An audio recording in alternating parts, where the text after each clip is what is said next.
Path of Exile 2 launches right around the corner, and with that we have 6 classes to choose from, and of course the Ranger is amongst them. I'm going to go over a complete starter guide, everything to know about the class, what the changes are from PoE 1 to PoE 2. Additionally, we'll look at some of the new mechanics, as well as some very unique and special skills. We'll check out example combinations for builds or starter kits, as well as a whole bunch more. What's up world, it's Utopia back in with another video. Today we're checking out all things Path of Exile 2. Okay, so first up here, let's start with the basics. As we know, Ranger class is obviously the bow class, and of course their starting attributes are going to be primarily dexterity. They have a broad range of elementals to deal with. In fact, they have the most amount, or the max it seems like for most classes, which is poison, lightning, physical, and ice, which, believe it or not, is even more than sorceress. So they definitely do have a lot to toy with here. Now, if you did play PoE 1, there will be a lot of similarities here to PoE 2. However, there's a bunch of new mechanics we do have to go over. So they've also showcased this Roa mount. Obviously, this is something that you can use to traverse, but you are able to shoot and attack while mounted. And the attacks that you do use on this mount will cause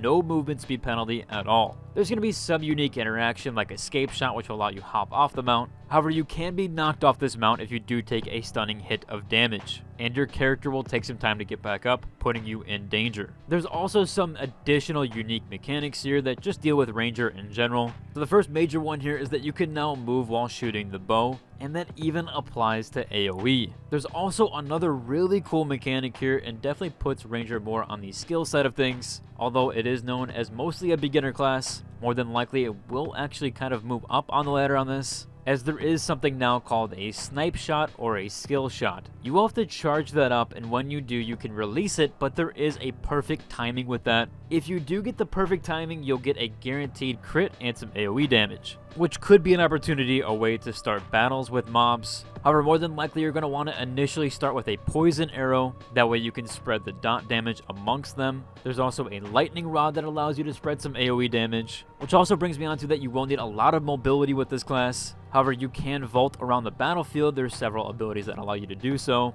or you can also stack lightning for increased damage. An example ability of this was Stormbolt, which can stick an enemy and after some time will cause a stun. That will make a mob take 30% increased damage from all sources. So no matter what element you're using, they will take increased damage. Now quickly, this is more of a beginner tip here, but these skills will revolve around skill gems. So that's how we obtain them. The skill gems will apply to your weapon and not your armor overall, like it did in PoE 1. You can then use support gems, which can further enhance that. So with some examples with those support gems that you can apply with your gems itself, or to enhance your abilities, where now you can use a lightning shot, which will shoot 3 arrows instead of just the 1. There's also another example here to chain support gems that will cause a rechain of damage when you hit them again, essentially recasting that AoE ability. Ranger seems to have a lot of things that you can implant in the ground, like the lightning rods, that will allow you to re-engage those, and those will do area effect damage. Now the Ranger has a broad range of skills to work with in here, but in order to be able to use those skills usefully, you will need to slow down mobs. That is very critical to this class, which certain lightning abilities can actually cause mobs to be suppressed when there is enough stacks on them. And as we saw before, that other ability, Stormbolt, can stick to an enemy and stun them.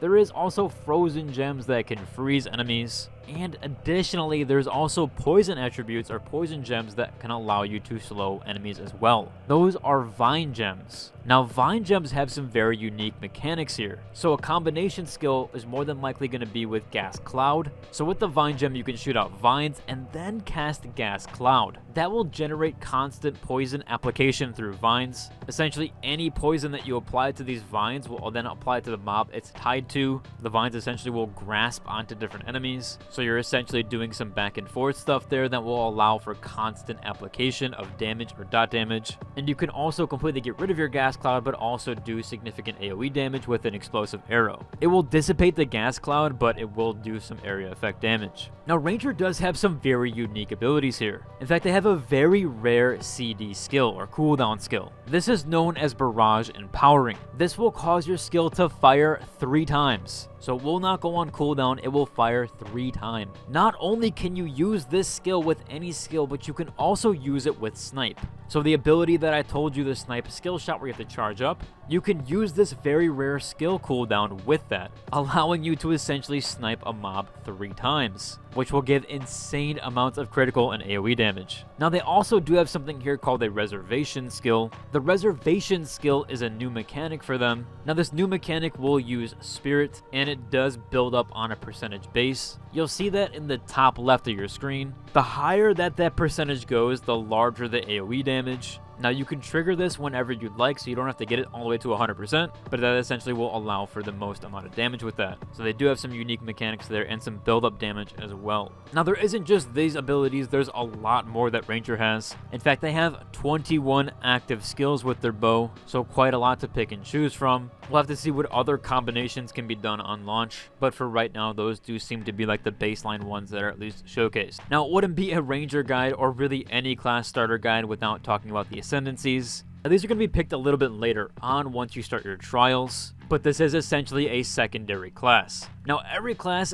technically gets 3 ascendancies. However, for the early access, each class only gets 2 right now. The first one here for Ranger being Deadeye. Now, with all the stuff going around and all the leaks and all that nature, GGG and Path of Exile have actually released essentially the entire skill trees for the Ascensions, so you can check that out now. I will leave a link to it down below. To kind of preserve most of that finding there and that playstyle, I will just talk about some of the major abilities utilized here. For this first Ascension here, we do have a no accuracy penalty at distance, so you can save some skill points for Ranger if you end up going down this path. That's one of the major ones for this Ascendancy. You can also get stuff that will fire an extra projectile. There's a few other things that you're going to want to combo with essentially or later on, but I will try to preserve some of the discovery there. For our next Ascendancy here, we do have Pathfinder. Now this one is very unique to the Ascendancies. It is entirely flask based, so you're essentially making concoctions that will allow you to utilize those in battle, which are essentially throwables that you can throw on mobs. There's a broad range here like poison, lightning, ice, even explosive, and bleeding. This also can grant you some extra passive skill points, so the ones that you use on accuracy, maybe this will be weighted there where you really don't need to have that accuracy penalty one with the other one. We'll have to wait and see on how much that kind of translates to that overall. You also do get 50% more flask charges gained, so the rate that you're getting flask charges does increase significantly there. And this Ascendancy is basically centered around that with some AoE stuff. I think more than likely Deadeye is going to be the one that's more beginner friendly, as that's going to remove the accuracy penalty,